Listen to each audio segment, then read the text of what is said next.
Next on The Local Show, Dodie Jacoby, an area entrepreneur, made the cut when we asked on our website, in our KCPT member guide, and on Twitter and on our Facebook page, who should be celebrated on KCPT as a woman who's making a difference in our metro. Dodie, for decades, has been deeply involved in revitalizing Kansas City's historic neighborhoods by promoting entrepreneurship and the development of small businesses in the Crossroads, the West Side, and Hyde Park.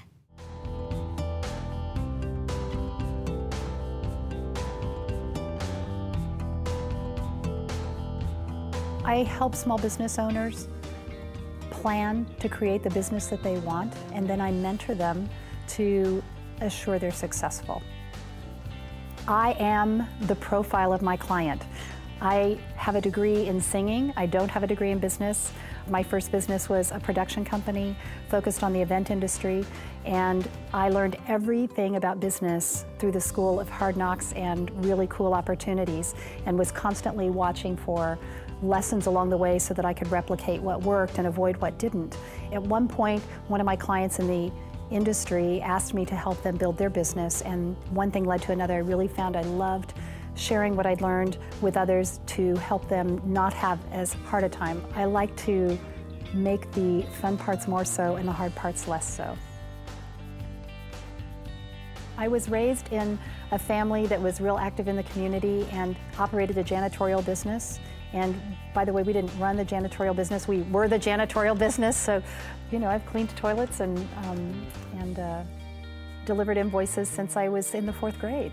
Oh, as a kid, I really had lots of aspirations, and I could never decide. You know, you like to role play as a child. I could never decide what I wanted to be. So when I played, I would pretend that I was a flight attendant, but we had a live floor show. So I could work in all of these careers at once. Yes, my mother told me I would need 19 lives to get all the careers I had in mind in this lifetime. And as it turns out, through the work I do, I am metaphorically playing all of these roles. In any given day, I might be dyeing fabric metaphorically. I might be making a toy. I might be crafting stone. And it's a very rewarding way to spend the day. At the end of any day, I have no idea what tomorrow will bring, and I love that adventure. As a woman in the consulting profession, you know, I've forged what works for me in my life. And I hope what I am doing is creating an example of possibility for others. Because if I try to, quote, be successful in a man's world, that sort of thing, I'm not going to be successful playing a game that doesn't belong to me. So in my own career, I have responded a lot to where the opportunity lies and disregarded what doesn't open for me easily.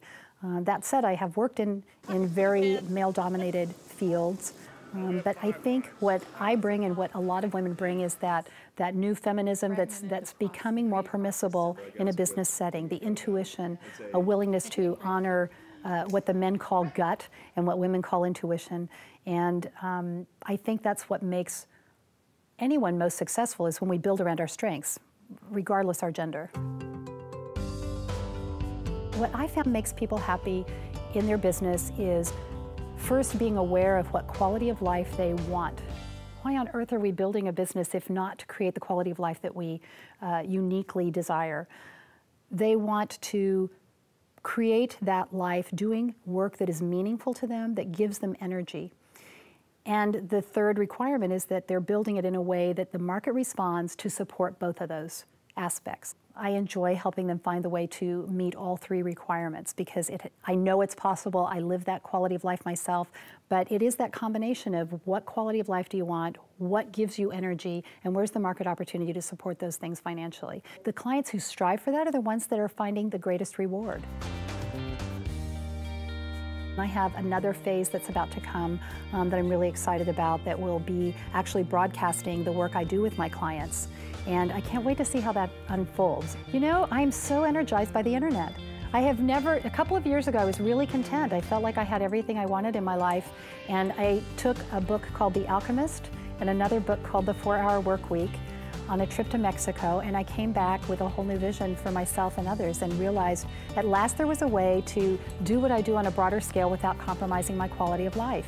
So I find that amazing, and I can't wait to play with it more. The more I play, the more it responds as, yes, this is very possible and very rewarding.